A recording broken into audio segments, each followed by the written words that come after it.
quels sont vos sentiments regroupant une forte communauté française ici à l'occasion de la fête française? Vous savez, cette fête nationale française, ce n'est pas une fête comme les autres. Pour moi, c'est la fête de la liberté, de l'égalité, de la fraternité, des valeurs extrêmement fortes qui doivent nous guider dans notre action au quotidien. Et puis ce soir, dans ce magnifique lycée Mermoz, c'est aussi l'occasion de retrouver tous les acteurs français, les entrepreneurs, les enseignants, les chercheurs, les milieux associatifs. Il y a même notre député de la circonscription qui est là, tous ceux qui font vivre la relation entre la France et le Sénégal. C'est ceux-là que je rencontre aussi à Bakel, à Canel, à Tambacounda, ou à Saint-Louis ou à Ziguinchor. C'est eux avec qui on monte des projets dont certains sont très spectaculaires, comme le TER, ou d'autres plus modestes, comme un château d'eau ou un périmètre irrigué. Donc ça fait chaud au cœur de les retrouver. Et j'ai voulu aussi faire un petit bilan des 3 années que nous avons menées ensemble, tous les projets qui ont avancé. Alors, je parlais du TER, j'ai parlé de la résidence d'artistes à Saint-Louis, j'ai parlé aussi de projets comme l'adduction d'eau du lac de Guiers vers Dakar. C'est 1/5 de l'eau potable qui va être amenée grâce à ce projet KNS3.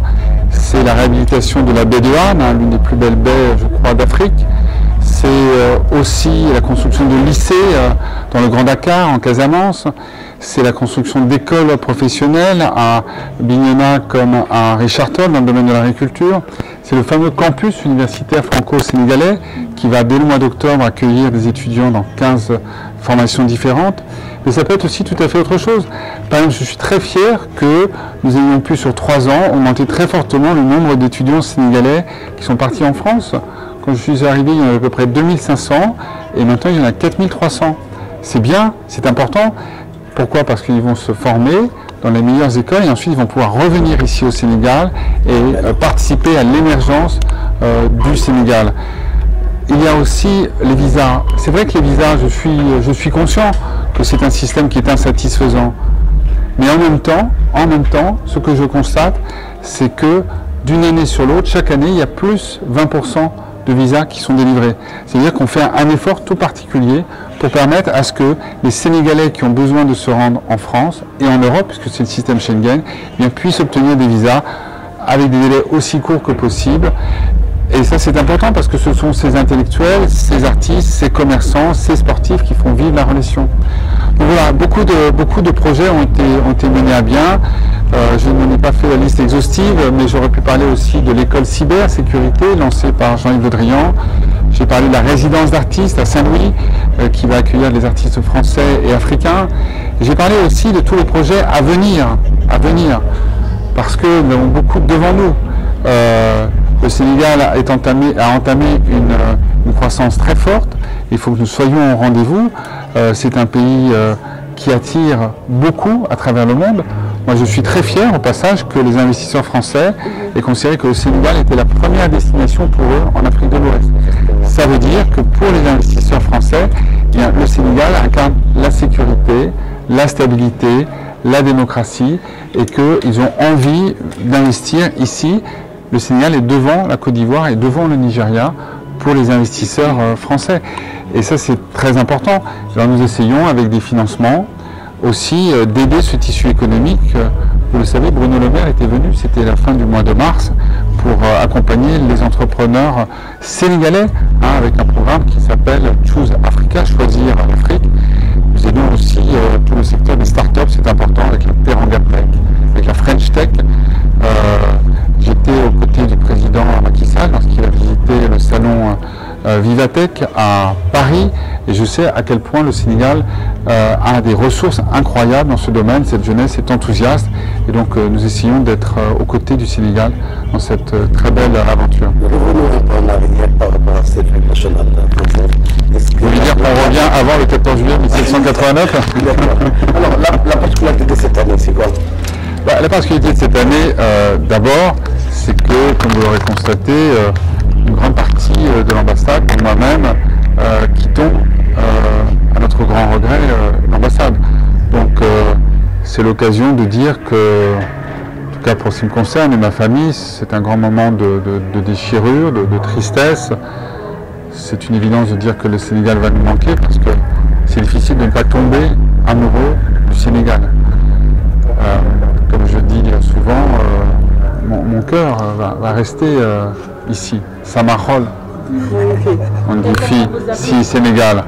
Et donc c'est un moment difficile et ce moment, d'autres le partagent avec moi, mes amis bien sûr, et puis aussi beaucoup d'autres que j'ai cités qui partent également comme le consul général, comme la directrice de l'AFD, comme l'attaché de défense et beaucoup d'autres.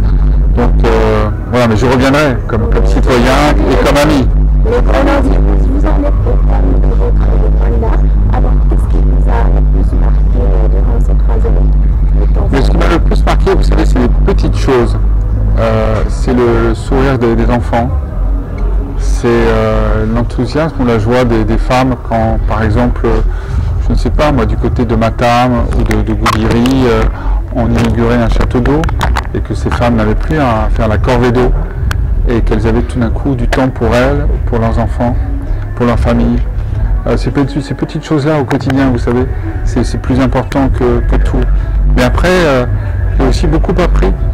Moi, je connaissais l'Afrique, mais de loin. Donc là, j'ai appris l'Afrique sur le terrain, en arpentant les pistes, en essayant d'être aussi proche que possible des hommes et des femmes qui composent ce pays, en essayant de les comprendre.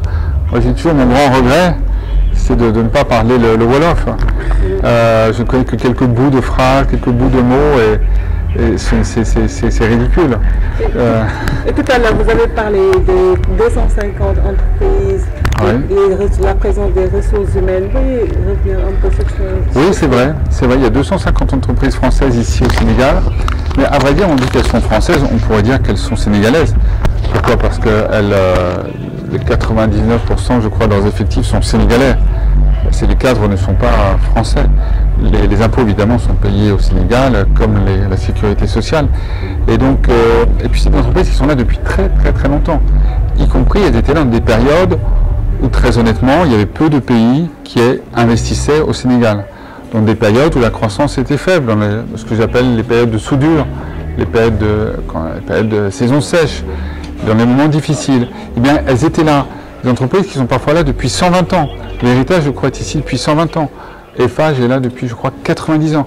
Donc c'est des entreprises qui connaissent le Sénégal par cœur, qui sont en partenariat avec des sociétés sénégalaises. Et donc cela leur permet aussi d'être très compétitives par rapport à la concurrence, qui est une concurrence tout à fait normale. Puisqu'encore une fois, vu votre croissance et vu la sécurité et la stabilité du Sénégal, dans un environnement qui est quand même difficile en Afrique, où il y a quand même beaucoup d'inquiétudes, de préoccupations, il est normal que tant de pays s'intéressent au Sénégal. Et moi j'en suis très heureux parce que cela va vous apporter plus de croissance et plus de prospérité.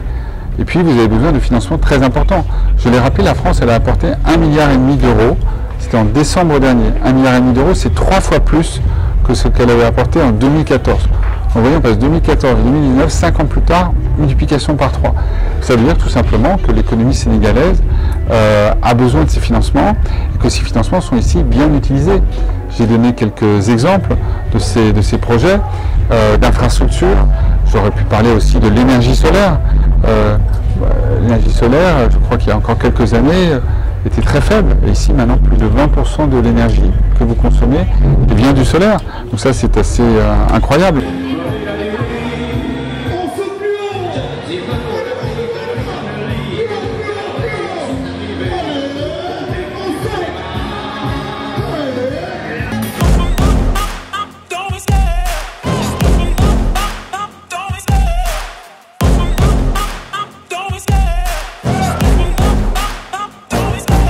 Love the chase and the hunt, and I set the pace when I'm running. I always take what I want and I always give it 100. Don't need a bank, no I'm funded. Play the game like it's nothing. I'm always thankful for something. Don't take for granted.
fort dans les mains. Est-ce qu'on peut applaudir très très très fort?